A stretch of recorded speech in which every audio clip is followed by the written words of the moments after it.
went to work at this Catholic hospital because, I was thinking about, well, maybe I want to become an RN, so I'll go get this job here and just to see what it's really like. I was always taught that you treat people the way that you wanted to be treated. I went in with no ill feelings toward anybody. I just felt that this place would be a good place. There were blacks, there were whites, there were nuns, and I'm thinking, oh, good place. But I was wrong. I think that I began to feel like, from my experience with the white RNs, and then I was a nurse's assistant, and so we were sort of like the low end of the totem pole. It was like they felt that you were beneath them. To ask one of them to help you more than likely wouldn't happen. It wasn't all of them. One day I had to ask this one RN who really didn't like to do anything but pass her meds. She felt that those jobs of cleaning up a patient or lifting a patient was beneath her.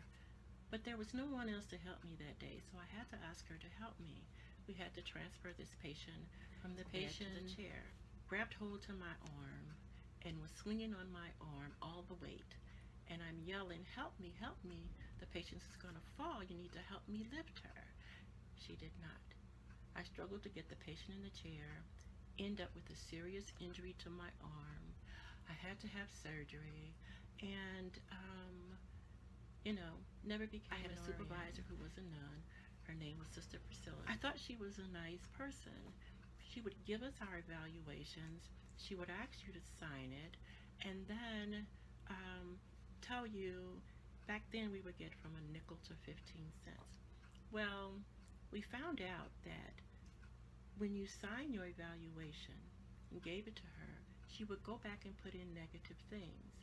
She would give the black nurses aides, she would give them the lowest amount, And so from then on, it was like mistrust. I never signed another evaluation again.